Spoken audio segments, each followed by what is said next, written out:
Okay.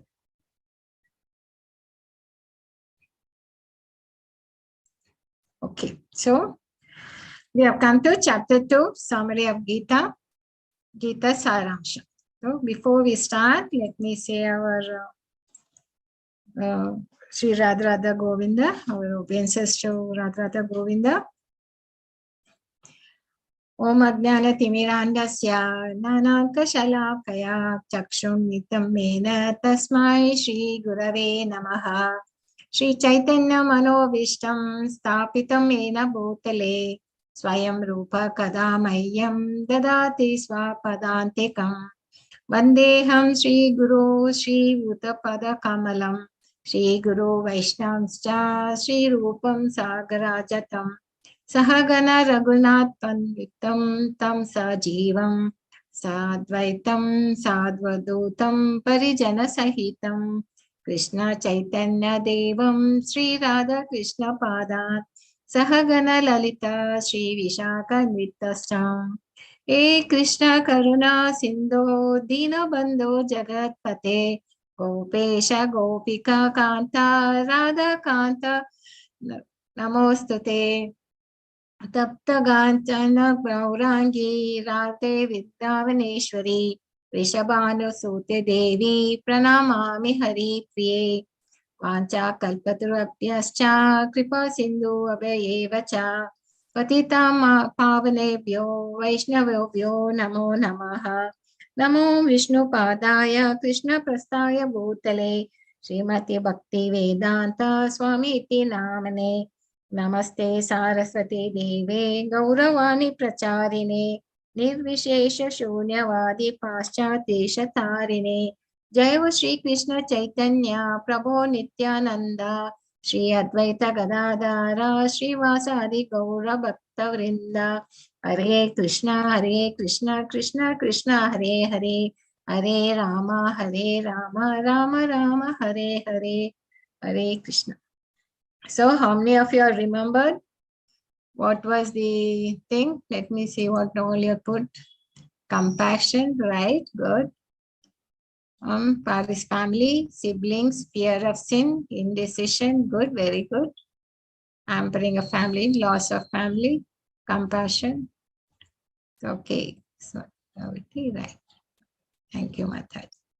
So, you all remember. So this was the, some people who have not come yesterday, or just let us recap a little bit.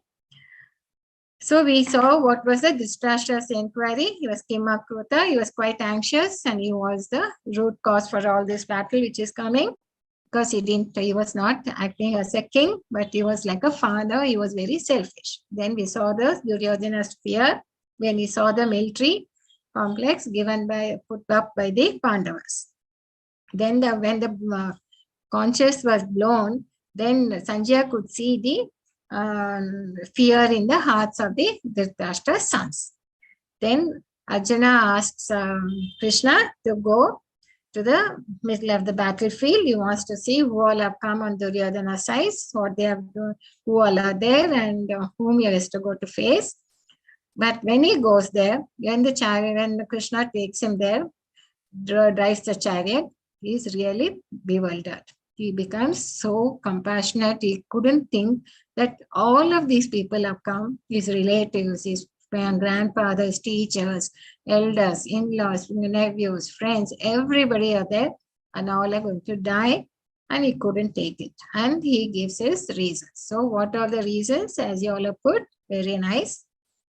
That is Apratam, and he puts down his Gandiva. He says, I cannot fight. So these were the reasons. So compassion, no enjoyment, sinful reactions, and family traditions, loss of family traditions. Now, all these, and also about the indecision, which is also going to talk today. So how Krishna defeats this Arjuna's arguments as the summary of this chapter 2. It's like a trailer, like, before you see the movie, you see the trailer. The trailer will give you some highlights, what is going to happen here and that. So it will make you all interested in this movie. So then you start seeing the movie, right? Like that, this chapter is like a intro. I mean, it gives you the entire summary of the whole thing. That means for all these answers, Krishna is giving the answers for defeating these arguments, and is encouraging Arjuna to fight, and why he is to do that he is explaining in this particular chapter. And he's a very good teacher, because he will answer all the reasons. He doesn't go little bit. He will give the whole thing to in one go, because that's how it should be, Otherwise, the student will be thinking, why he didn't answer for me this? My still little bit doubts will be there, like that. So he doesn't. He's a very good teacher. He gives you the answers. So how does he give? For the compare. Actually, he won't tell Arjuna, why are you asking me now? You should have, I mean, not now. At the time when you're supposed to fight, you're not supposed to come and give these reasons, right? So he's then, for compassion, he gives him the philosophy. This is the starting of the spiritual journey. He gives the basic philosophy. It's a fundamental thing. That is what we are going to see now. What is the gnana he is going to give, and it is covered in these verses 11 to 30. Then Arjuna says, no, it's no enjoyment. He's talking from the thing. Like, if I win, win also, all these people are not going to be there to see me enjoy my success, and there's no enjoyment. And why at all? And after all, I'll be having their blood on my hands. So then from that, he talks about from the karma kanda. Okay. Then he talks about the sinful reactions. For that, he gives the buddhi yoga. Then family traditions come up. But most of it, the indecision is what is he talking because of this. This indecision, when he puts down his Gandhiva and says, I cannot fight, that is the turning point in Bhagavad Gita. So this is the turning point where now Krishna is coming into play. Okay. This is what we are going to see in this particular chapter. So what does Arjuna say? Karpanya dosho pavata savaha prachami tvam dharma samuda chetaha yachreya shyam nishchita bruhi tanme sishyasteham shadimam tvam prapanam. So what he says now, he is now very humble. He's become subsided. He is now so much bewildered and so much confused. He says, I'm confused about my duty, because he's talking about his duty. He doesn't know what is duty anymore. And I've lost all composure. He's become very confused because of my weakness. Why weakness? Because he feels very compassionate. He's feeling for his relatives and his kinsmen. So I'm confused and is weakness. And in this condition, I'm asking you to tell me what I'm supposed to do. What is best for me? See, he's asking two things. One is he is not knowing what his duty is, and what is it best for him. It's not telling what is good for me, you tell me. Bruhi tanme. Nishchitam bruhi tanme. That is, you please tell me. Certainly tell me clearly what is best, right? And now, Shishyasteham Sadi Mam Tvam Prapanam. So now I have surrendered. Prapanam is surrendered. I'm a Shishya now. I'm no longer your friend. I'm your Shishya and you're my Guru. And because these things, he clearly knows that it can only be from spiritual angle. It cannot be like saying, if this is right or wrong or thing, black and white. It cannot be. If it was like that, so he could have easily understood. But now he has come into this platform. So he's asking Krishna, I'm really confused. I don't know what my duty is. No longer. I really don't know what I have to go to do and what is best for me. So now he's addressing Krishna as his Guru. He's telling, I am your student. I have surrendered to you. You better tell me. So this is the most turning point in Bhagavad Gita. That's what we say. Why? Because in the life, we always come into many situations where we have to decide. Taking decision is something is there for everyone. At every point of life, we are there to take decisions. Even today, like what I'm to cook. whether I have to do the dal or the sabji, I think anything, small things or the big things, even in life, like what course you have to take, whether I should go for engineering or to take the arts course, or should I do medical? Then, should I get married or should I buy this house? So many things will come at different stages in your life. There will be a moments when you have to take decisions. And there are, and people are different kinds of people are there who will address it in different manners. Some won't even bother, they can't take a decision. They are not intelligent. They feel too much. They will say, okay, I don't know what is going to happen, let it happen or something. They will ignore, or they want to be lazy and they don't want. Or there could be some people who are very impulsive, they'll just too hasty. They won't even think at all. They will simply decide, go ahead, and finally they will get into trouble. But there will be some who are very patient. They will think properly, and they will see the pros and cons, and then they will try to take a decision or go to somebody and ask for it.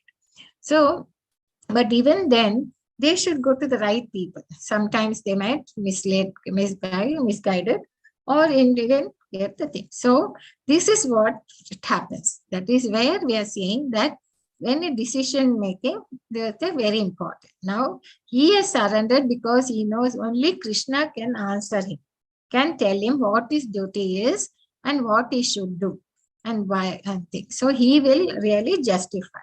So he's telling. So the role between Krishna was a charity. So that's how he said, no, Krishna, Achyuta, take me to the midst of the battlefield. I'm going to see. That time he was just addressing him as a friend. But now he's addressing him as a guru. Okay. So let's see what is. So now, till now, we had introduced all the players, right? We told how the characteristics of the Rashtra, then Duryodhana, then we saw about Arjuna, and we saw. Now Krishna is coming into the scene. So I believe what I see works when your vision is perfect.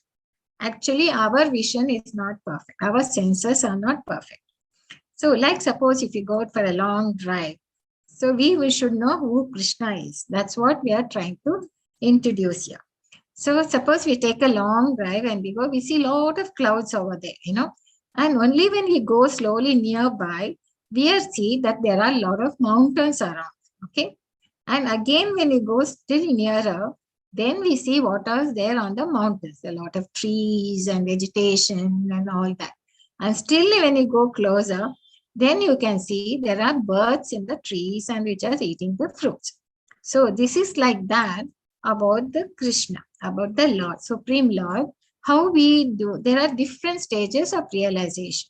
So here we have to understand in Bhagavad Gita, he is the Lord, he is the Supreme Lord who is giving us the jnana, this philosophy, right?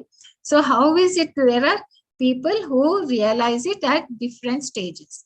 One is at the Brahman stage, we say that he knows only the effulgence, the light from him. He only thinks he's the supreme person. He has got so much energy and he's only looking at the energy. That is the first level of understanding the Lord. Okay. And then comes to the next stage when they realize that actually he is sitting in every living entity as a Paramatma, inside the hearts of the Paramatma, and he is directing them, how he is helping them. And that is the next stage of understanding. And the other thing is the final stage is the Bhagavan. He is the Supreme Lord who is the controller of everything. So how do we understand this? And there's a beautiful analogy is given by Prabhupada. He says, when you look at the sun, first we see only the sunshine, which is coming into a room and into the whole thing. Morning when we get up, you see the sunshine, and the sunshine is what it has got, heat, light, everything, right? But it is a part of the sun, but it is not the sun, isn't it? The first understanding is we see sunshine, it has got a lot of energy and it is useful for our plants and all that. And then when you slowly look up and you see there is a sun disk over the sky. So it is only the energy which is coming from the disk. Okay. So that is the second level of understanding. But there will be some people who like to go much deeper and to find out, and they finally come to the level of sun planet. Actually, it's a sun planet and it is going there and the earth is moving around. And so we go into much more details and you have get a understanding of the sun. Same way, this is how we can understand the law. There are people who will understand it. They might only look at the Brahma Jyoti. Some would look at the Paramatma who is sitting in the hearts of him and the Bhagavan. So this is the explanation given how that decides who he is a Lord. What does he have? The attributes, opulences? Yes, the full knowledge. Yeah. I mean, nothing is greater than him or can be equal to him. That is the Ishvara. He is the one who is the top supreme being. Okay.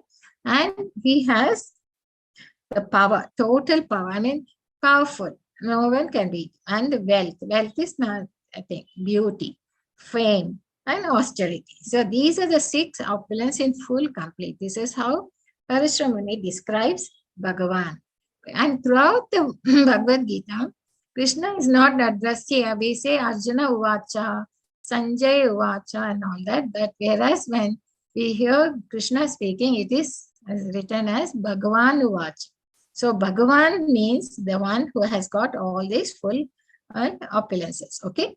Because this should be there in our minds when we are seeing, when we are trying to hear his philosophy, his instructions in this Bhagavad Gita. It's very important. Okay. So what does Krishna say? He says for this answer, for the first one, that he says, no, that he's very compassionate. So he says, Dehino asmin yata dehe kaumaram yauvaram jara tata dehantra prapte tiras tatra na muhyati.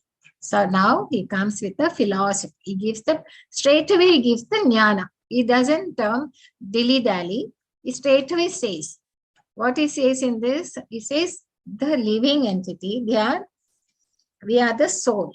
Embodied soul, we are the soul and not the body. Actually, the soul is in each body, continually passes in this body from boyhood to youth to old age. The soul similarly passes into another body at death.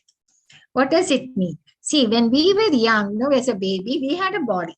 That was body as a baby. Then when it grew, it became like a boy. But we still remember, no? As a boy, we know the pictures, we knew that we were there, but only thing, the body has changed. Who is that person which is knowing that, who is conscious of it? That is the soul. Then the body will change. Body will change to a young person, then to you, then as a elderly person. Then slowly it starts deteriorating as an old person. Finally, it comes to that. But throughout this body, as it changes the body, it is the soul which is remaining the same. So what he says is, we are the soul and not the body. I mean, the soul has come into a gross body and there is another subtle body, is the mind, which we have. Okay. The mind and intelligence is the subtle body.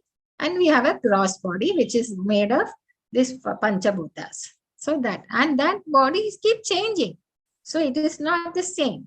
And this soul is giving more. This is the Atma Tattva, which is now Krishna is talking about. Okay.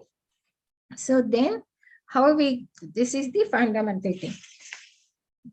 So, and how we can understand is like, when there is a car, the car can the car move as its own? There has to be a driver to drive the car, isn't it? Same way, we have this body and it's a soul which is driving it, which is using this body to be in this material world, to enjoy, because it has come to this material world to enjoy itself, and it has taken a body, and that body will change depending on the age. As it goes, it grows, and these are the 6 transformation it takes place, going from the birth, then it takes the boyhood, then it grows to the old age, and then it goes, and then when it is no longer useful, then it leaves that body and takes another body after death. So but the Pandita, the self-realized soul, is not bewildered by his age, because he knows that clearly knows that he is the soul as Satchitananda and he is not the body.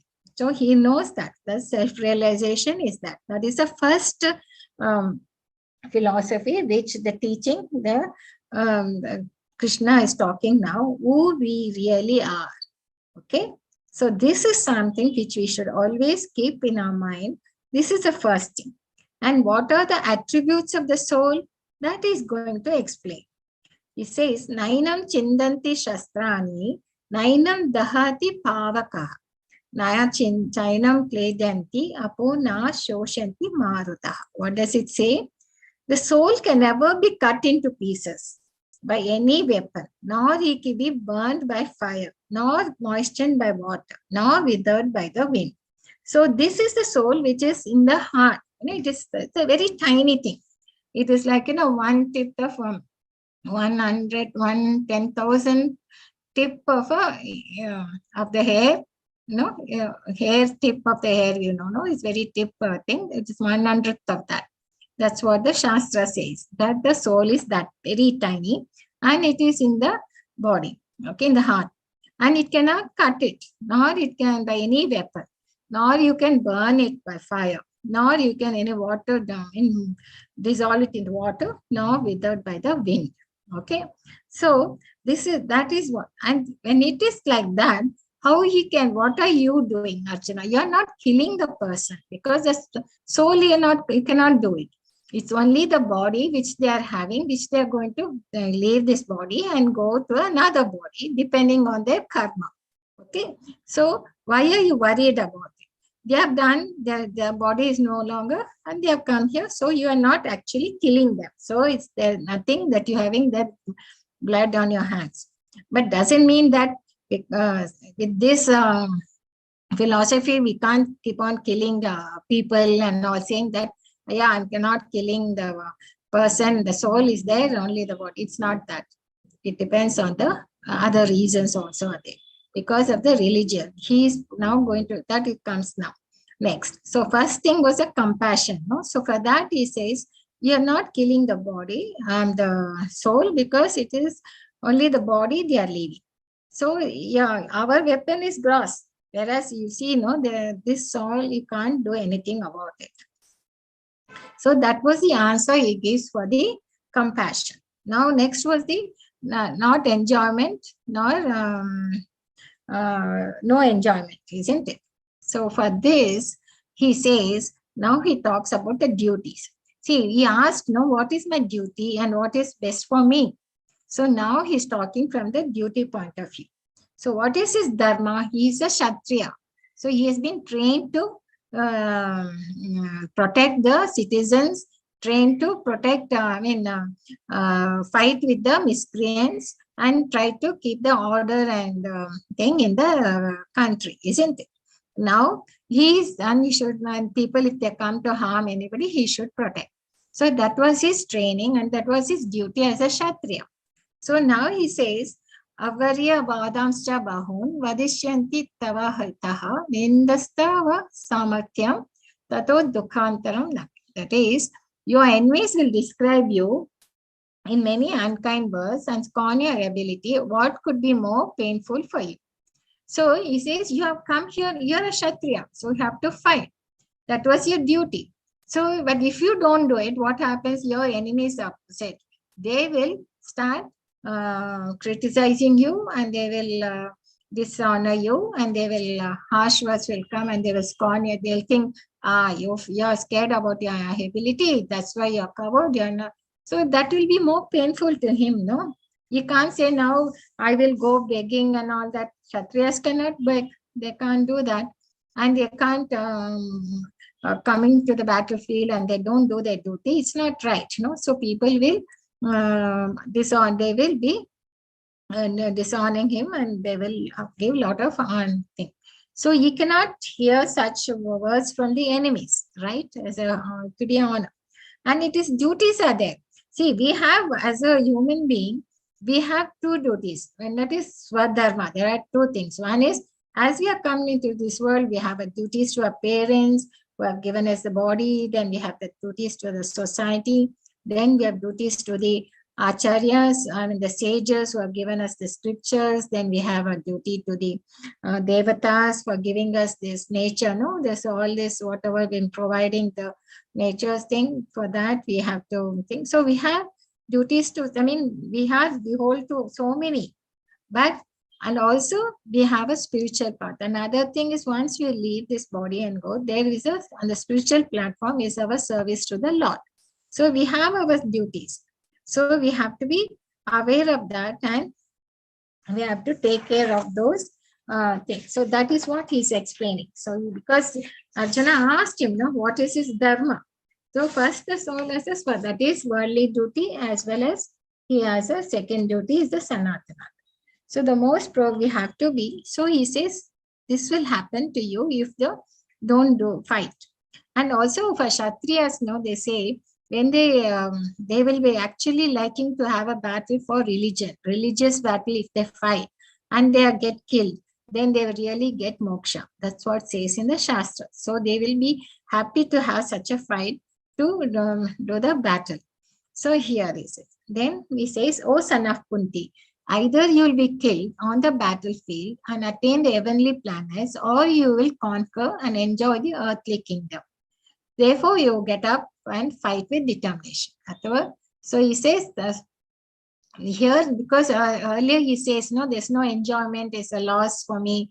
If I lose and if I win also, there won't be anything. So here he's really telling him what is the thing. Here Krishna says, you fight, because if you lose, you will go to heaven, because you're really a religious person. You're a devotee and you have come for the religious fight. So you, even if you get killed, you will get to the heaven. So there's no, it's a win-win situation. Or if you win the war, you will get the whole universe to rule. So there's no thing. So either way, you are, it's a win-win situation. So why are you worried? You just go and fight. That's what Krishna says, because it's his duty as a Kshatriya.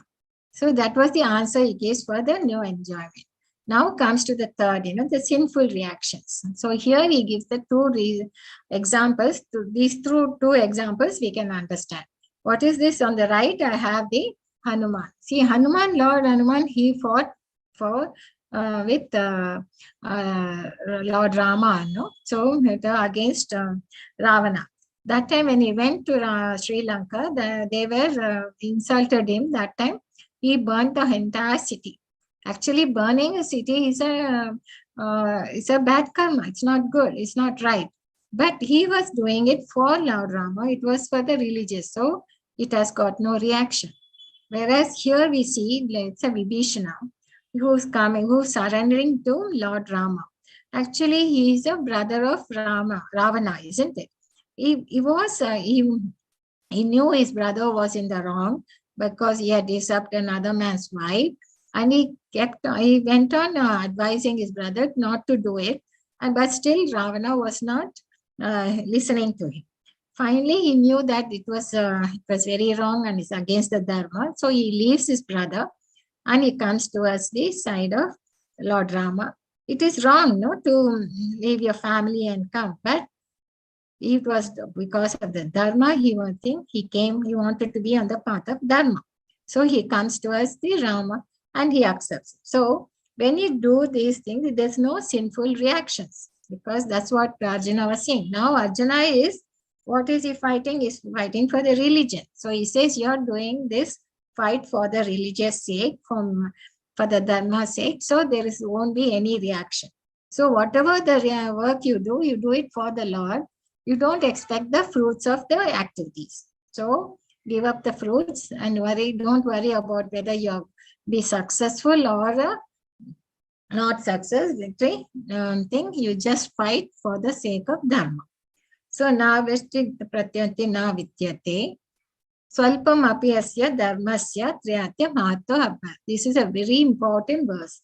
What it says is, even if you do a little bit in this progress in the spiritual path, there will never be a loss. There will never be a diminution.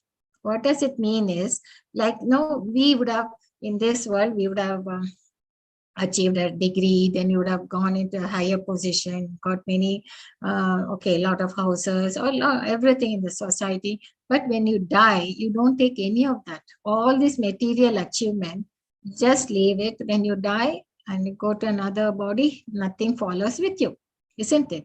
Again, you have to start from the beginning. Again, you have to go to the kindergarten. Again, you have to do. So that starts. So material attachment, achievement will never follow you. But Krishna says here, any little progress you make on the spiritual path, you might only progress 5% or 10%. But when you take the next birth, you start from that 10% onwards. So that goes, adds to your birth to birth. It's accumulating. So there is no loss or diminution. This is very important, which we should remember, because this is the fundamental thing. One is we are not the soul, we are not the body, we are the soul. And in this path, there is no diminution. If you progress in the spiritual, if you take up to the spirituality, in the progress you make, it's always there in you, in your account. Okay. And there's another small example is given from the Upanishads here. This is a small rat which will see, because it likes cherries and all, it looks red and color and things. So one day it sees a lamp, and in the lamp, when it is finally it is going to get exchanged, it will brightly, it will burn, no? And then it will get extinguished, right? It will see that something reddish glow and all that, and thinking it's a cherry, it will go and get burned. And when it goes into the fire, what happens? That has got a fuel-like thing, no? So the lamp will burn brightly. And it says in the Upanishad, because unknowingly the rat had given up his life for the Lord, so this lamp was in the temple. So it gets moksha. So it is said it's not a suicide because he didn't know, and it was a thing. Even if it is a little bit, if we are doing it, any little thing you do in the spiritual life, it always is been acknowledged by the Lord, and it gets added to your account. So that is why whatever you do, there's no sin for you. He says you're doing for that thing. And for the laws of tradition, he says you become a role model, because once the Yudhishthira will be ruling, and he is a saintly person, okay? And he will, you will become the role model, and you bring in the traditions and everything. So there won't be any loss of the family tradition. Then he talks about the other thing, how you should be indecisive, because indecision, no? He says, once you have understood all this, that you are fighting for the religious cause, and there is no, and you're not killing you're not, only the body is being killed and not the soul. And and also about the enjoyment, that is your duty. He talks about his duties and all that. So once you're in this path, and then you should be resolute. You have to be fixed in your mind, determined in that determination. And then you focus your mind on that purpose, then it will be better. Otherwise, if you are not, you will be irresolute in many branches. That is Vayasmatika Buddhi Heka Kuru Nandana Bahusaka Ihanasu Pujyayo Vyavastita. See, here is the story, I think all of you know, I don't know about. This is Arjuna when he was a boy. When they were learning archery from the Dronacharya, once he has a competition where he says, I have kept a bird on the tree, and you all have to focus and your arrow on the eye. You should shoot at the eyes of the parrot. Okay, that thing he has kept on the tree. So may all the Pandavas, Kauravas, everybody will try to come and take part in this competition. First, when he asks Yudhishthira, he says, I see the tree, I see the parrot, I see the flowers and all that. Then Dronacharya said, don't release the arrow. Then when Bhima comes, he says, I see a lot of fruits and things on the tree and the parrot. Like that, everybody is, but when it was Arjuna's turn, he says, I only see the eye and nothing else, because that's what his guru told, no? His teacher told him to focus on the eye and think. So that's the same way he says, Krishna, You only focus on the duty which you have said. Don't bother about the results and things. And you keep your fixed mind. And you be a stira. Then there won't be decision. So you have a strong faith in Krishna consciousness is what the answer here. So then Sri Bhagavan Vacha. So then Arjuna has a query. He wants to know, because once he says that the Dhira Muni, he says, how do I know a person is self-realized? You said, he'll be fixed in his mind. You want to worry about the happiness or this. How do I know such a person? Because that comes to your mind. No? How can a self-realized person will look and what is his symptoms? So for that, Arjuna Bhagavan is telling, Prajati yada kaman sarva partha manogatan atmani evatmanostu sthita prajna. It should be sthita prajna tadoeta.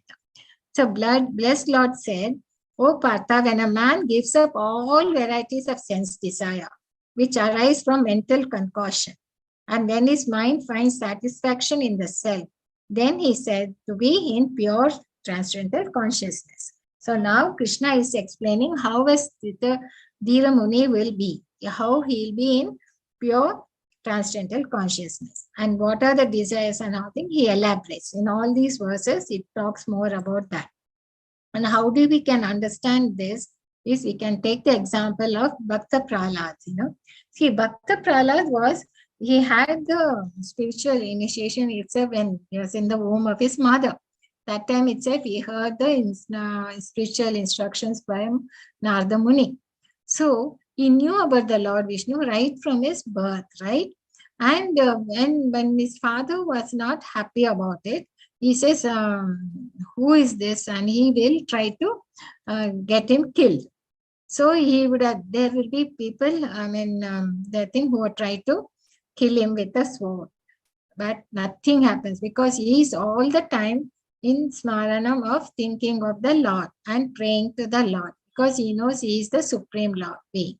So he was very much fixed in this mind. Shravanam, Kirtam, Smaranam. He was Vishnu Smaranam, he was all the time. So even if they put him with a hole with a lot of snakes around, or they try to with the weapons, or they pull him even in the fire, they put him in the fire. But even then, nothing happens to him, because he is so much determined, and in prajna means he is always in that consciousness. He is in the Krishna consciousness, okay, all the time. That's why he is being protected by the Lord. So this is the symptoms. And also we can give the example of a Prabhupada, because he was, when he took up Vanaprastha and then sannyas, I think he was in Vrindavan, because all the time worried about the order given by his spiritual master. That was the only thought he had, and how he can go and preach in the West. And that was what. And he was trying, and he was not knowing how to go about it, but he thought, let me prepare at least. So he was in Vrindavan in a small room, and only thing which he had around him was the books, and which were in Sanskrit and Bengali, and he was trying to translate them into English and then try to get it from Vrindavan. It's close to Delhi. I think it's to take the train, go there and try to get it printed out. And then I talked to you about his journey. So he was Dhira Muni, that was, he was determined to do what his spiritual master ordered him, and that was the mission of his life. And we saw the success in the ISKCON movement, and all the devotees and all who are following him, and the books we see. Okay. And then, why does the people cannot fix their mind? So this is what the Krishna is further explaining, why the mind gets wavered down. Okay, so just takes a few more minutes. I just close this. This is a long chapter, no? So finally here he says, while this is from this picture, what it is a dhyato vyasyayam pumsa sangasteshu pajayate sangat sanjayate kama krodha abhijayate. Kama krodha. So while contemplating the objects of the senses, a person develops attachment for them. Okay. And from some attachment, lust develops, and from lust, anger arises. What's I mean from this picture, it shows there's a boy and a girl. First, the boy will be looking at the girl, and it's just a thought. I would like to meet the person and thing. And then slowly, once he sees the thought arises, and then they start a relation. There could be a relation between the two in the future. So they meet together and they try to have a relationship. But slowly, but there's no Krishna consciousness here. It's only the relationship is to for sense gratification.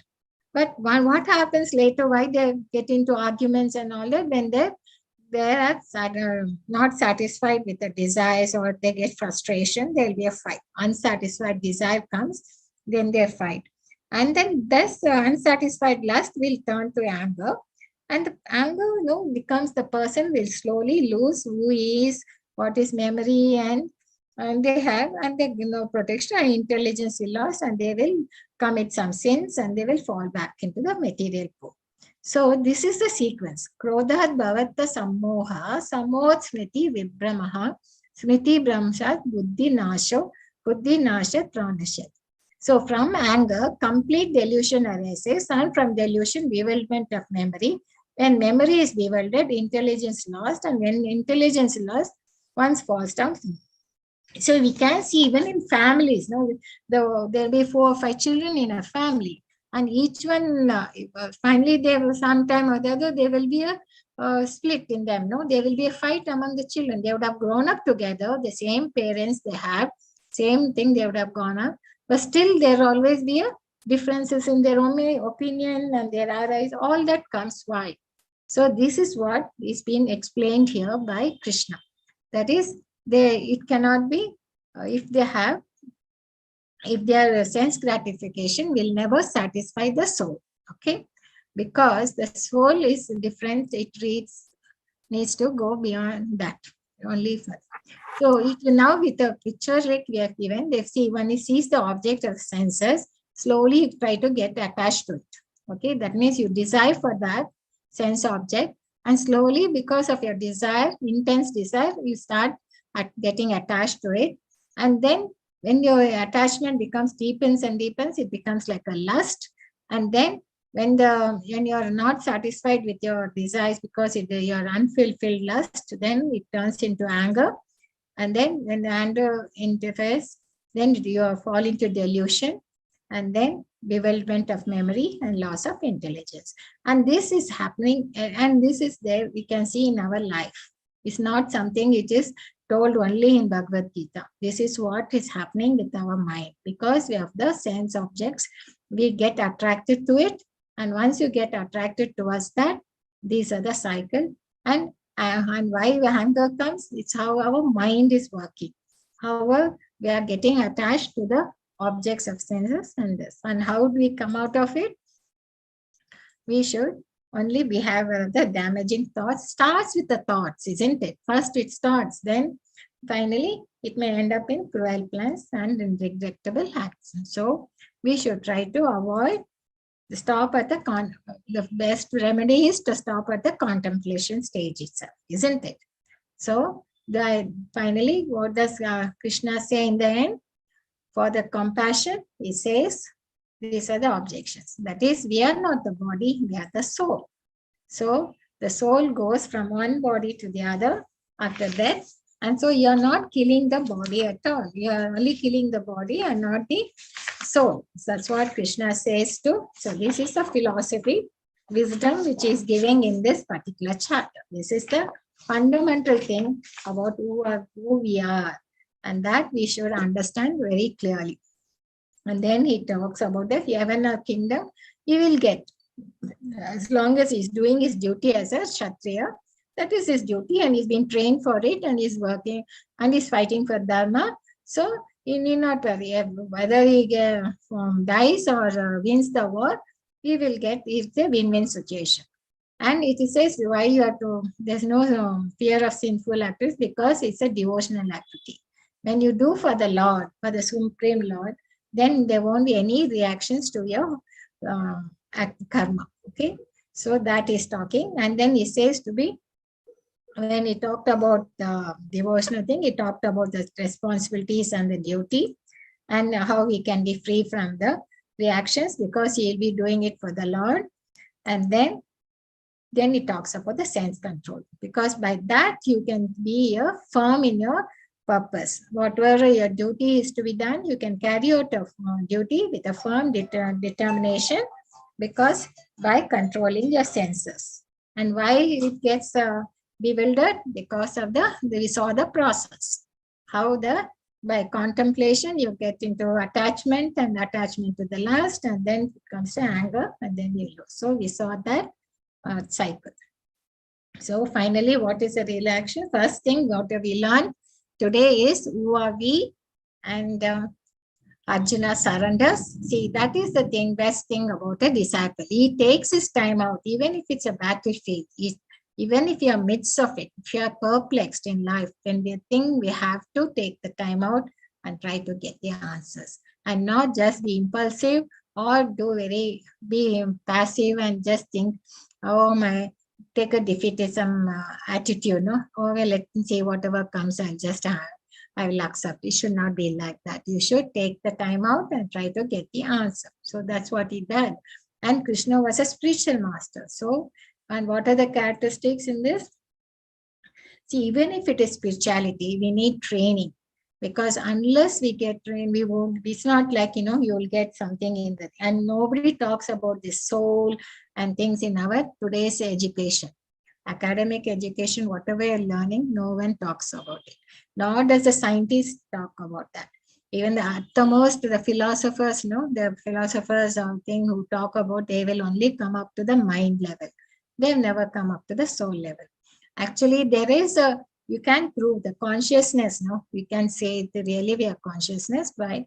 So these are the things which will help us. The Guru, books, the scriptures which the sages have given, and Paramatma, who is there inside us, is like a Chaitanya Guru, and the devotees, as they will be the Shiksha Gurus, who will help us, give us a training in spirituality. So Hare Krishna, Krishna, Hare Ram. Yesterday, there's some were asking about the different names of Krishna. So I just put the list here. What are the names? Rishikesha is the master of senses. Madhava is the husband of goddess of fortune. Achyuta, infallible one. Madhusudana is killer of demon named Madhu. Govinda, one who gives pleasure to senses of cows. Vasudeva, Devikananda. So different names which are there, which you can think. And I think today the Bhagavad Gita is based on the Vedas, and it helps the youth, because we can come to know what a duty is and what is good for me, and so many things. So let me end this. Think vancha kalpaturu abhyascha kripa sindhu ave evacha patitam nam pavanebhyo vaishnavebhyo namo namaha. Hare Krishna, Krishna Hare Hare, Rama Hare Rama, Rama Rama. Today's chapter was very long, so it took us